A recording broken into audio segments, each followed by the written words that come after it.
Bismillahirrahmanirrahim. Assalamualaikum warahmatullahi wabarakatuh.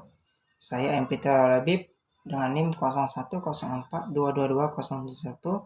ingin memberikan dan menjelaskan suatu materi, yaitu jenis-jenis pola persuratan dan bentuk-bentuk pola persuratan, yang ini sebagaimana tugas ujian akhir semester mata kuliah administrasi perkantoran. Langsung saja. Yang pertama, jenis-jenis pola persuratan untuk kepentingan perkantoran. Secara umum, jenis surat yang dilihat dari bentuk, isi, dan bahasanya bisa digolongkan menjadi yang pertama, surat pribadi, surat dinas, dan surat niaga. Sedangkan jika digolongkan berdasarkan pemakaiannya, surat bisa dibedakan menjadi surat pribadi, surat resmi, dan surat dinas.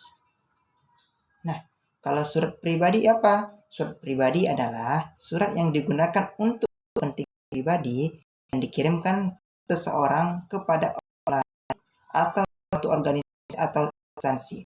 Jika surat ini juga pada seseorang seperti kawan atau keluarga, maka format dan bahasa surat relatif lebih bebas. Akan tetapi, bila surat itu ditujukan kepada pejabat atau organisasi atau instansi seperti surat lamaran pekerjaan, ajuan kenaikan golongan, atau pengaduan, maka bentuk dan bahasa surat yang digunakan harus resmi. Nah, Tuti mengatakan bahwa surat pribadi adalah surat yang dibuat oleh seseorang yang isinya terkait dengan kepentingan pribadi sebagai sarana komunikasi antar anggota keluarga, sahabat, dan sebagainya. Surat pribadi adalah surat yang ditulis untuk kepentingan pribadi, bukan untuk suatu lembaga atau organisasi. Nah, Nurholis dan Mafruki mengemukakan bagian surat pribadi terdiri atas satu, lokasi dan tanggal penulisan surat, penulisan tanggal surat sebaik tanggal, bulan, dan tahun ditulis lengkap. Jangan disingkat. Penyebutan tanggal dan bulan surat sering menimbulkan kesalahpahaman dan dirasakan kurang santun. Tanggal surat ini ditulis untuk menunjukkan kapan surat itu dikirim, bukan kapan surat itu dibuat.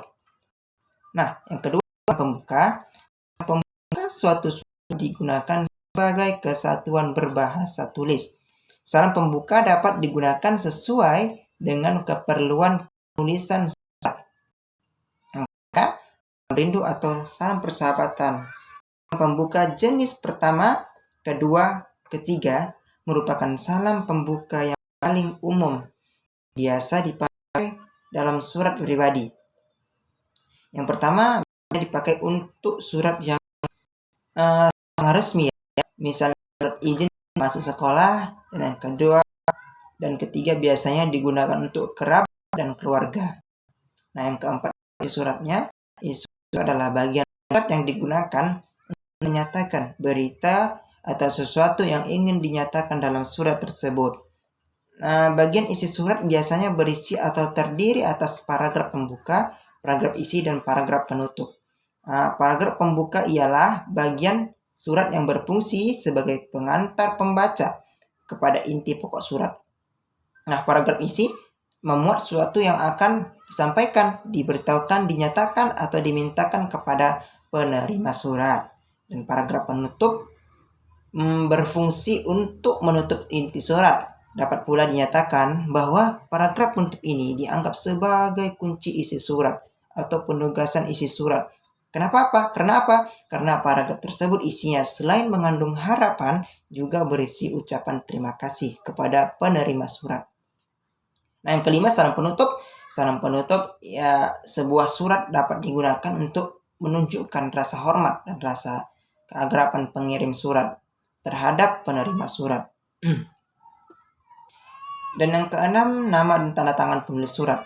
Nama dan tanda tangan pengirim surat ditulis di bawah salam penutup. Dalam penulisan nama pengirim tidak harus menggunakan huruf kapital, tapi menggunakan huruf awal huruf kapital pada setiap nama.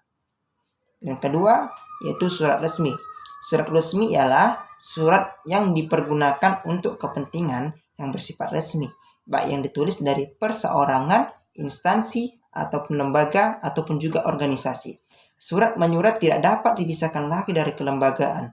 Oleh karena itu, tata aturan yang diperlukan agar pesan yang ingin disampaikan melalui surat dapat sesuai dengan yang dipahami oleh penerima surat. Contohnya, surat undangan, surat pemberitahuan, dan surat edaran. Surat resmi sebagai bentuk alat komunikasi pengganti dan menggunakan bahasa dalam bentuk tertulis haruslah tersajikan dengan jelas. Di samping itu harus memperhatikan isinya dengan baik, dan untuk memperoleh kejelasan juga dan kebaikan isi dari sebuah surat resmi ini penting, salah satunya perlu ditunjang oleh penguasaan terhadap penggunaan kaidah EYD atau ejaan yang disempurnakan, yang baik pula. Dengan demikian, pihak pembaca atau penerima surat dapat dengan jelas pula memahami isi dan maksud dari surat tersebut. Dan di sisi lain, dalam kaitan penulisan surat resmi juga pada praktiknya seringkali didapati kesalahan. Kesalahan itu antara lain berupa susunan kalimat yang tidak lengkap dan belit-belit, penggunaan tanda baca yang tidak perlu atau kelebihan, ejaan yang tidak sesuai dengan EYD, pemakaian istilah asing yang tidak perlu, maka tata bahasa yang tidak teratur juga, bahkan penggunaan bentuk atau model surat resmi yang tidak menentu. Oleh karena itu, sebagai upaya untuk mengoptimalkan penulisan surat resmi yang memenuhi syarat dan kaidah bahasa, perlulah harus dilakukan studi yang harus lebih mendalam tentang penggunaan EYD dalam surat resmi pada saat mempelajari penulisan surat menyurat. Hal ini bertujuan untuk memperkecil tingkat kesalahan yang mungkin terjadi dalam penulisan surat resmi.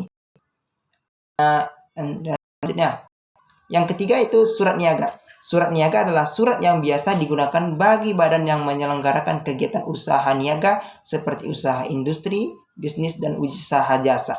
Biasanya, surat niaga dibuat oleh perusahaan untuk mencari keuntungan. Surat ini sangat berguna dalam membangun hubungan dengan pihak luar, sehingga haruslah disusun dengan baik dan juga benar. Ada beberapa yang termasuk ke dalam surat niaga, yaitu jual beli, terus kwitansi, dan perdagangan. Surat niaga juga format tulisannya hampir sama dengan surat resmi.